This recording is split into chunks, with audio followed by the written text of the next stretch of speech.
The Anti-Defamation League is out with its new Campus Anti-Semitism report card for 2025 after an overwhelming majority of Jewish students on U.S. college campuses reported incidents of anti-Semitic attacks, threats, and harassment last year.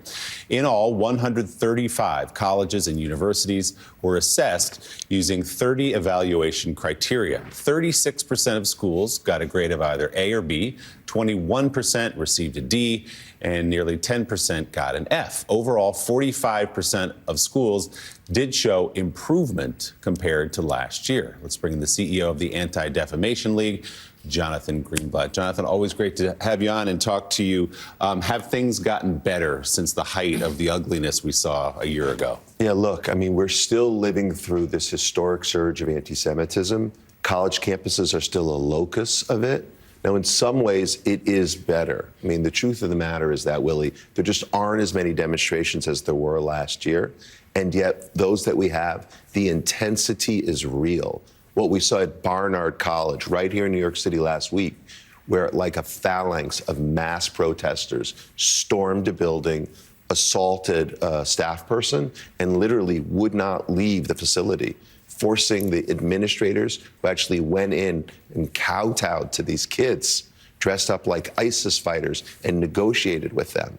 It's bananas. So you still have a lot of problems. I mean, to think that 30-some% of the schools got D's or F's, and we're talking about places like Columbia and Barnard. We're talking about very prestigious institutions. There's no way that should happen in America. As I said in the numbers, 45% of schools have improved over the last year.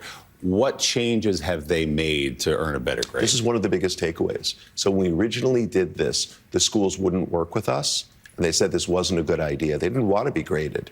Well, guess what? In the last year, 70% of the universities worked with ADL to improve their policies, to make sure their students got trained on anti-Semitism like they do on racism or misogyny, to make sure that their staff people got trainings, and to enforce consequences. And we should talk about this. The schools that got A's, like Vanderbilt, where President Daniel Diermeyer has been an amazing leader, or Alabama, or FIU, or Elon University, Brandeis. You have small schools and big state schools. But what's different? Leadership.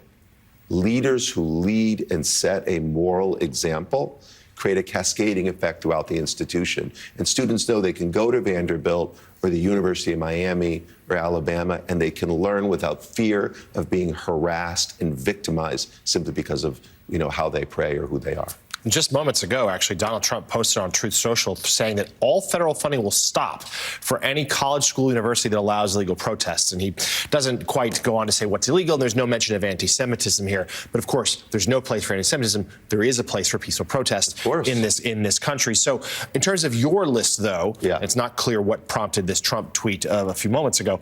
The schools that have fallen short, that still have, in your estimation, failing grades, what are they lacking? What can they change?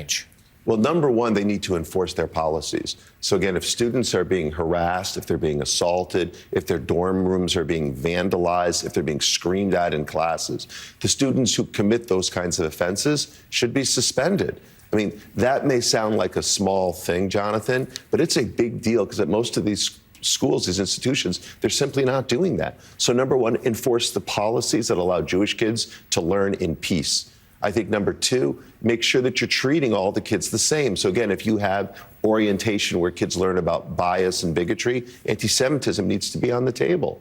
And then number three, if you have clubs or organizations like Students for Justice in Palestine, whose entire point is to harass their Jewish classmates, those organizations don't belong on campuses. They should be expelled. So why is that so hard? I think most rational people watching this right now go, how is a university still, like you just said, negotiating with people who harass students, scream at students, in some cases break property? And you mentioned Vanderbilt. I'm an alumnus of Vanderbilt, and I consider Chancellor Diermeyer a friend.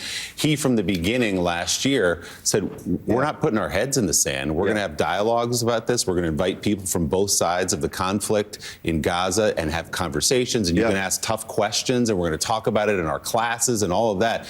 But what you can't do is harass your fellow students. You can't break into buildings. You can't injure people. And if you do, you're either suspended or you're expelled. Why is that so hard for some schools? I mean, you got me. I think there are a few things that are going on. I think, number one, you have radicalized faculty in a lot of these institutions who are trying to sort of relive the 60s and have very rigid and temperate views about the state of Israel or Jews and conflate those things. And we're seeing it all across the board. That is just unacceptable. And then number two, at some places like Columbia, the governance is upside down. So the faculty senate actually has to decide on the penalties applied to students rather than the administrators. So that creates a problem as well. But I do think your point about viewpoint diversity really matters. Sian Belloc at Dartmouth has done an amazing job of this too.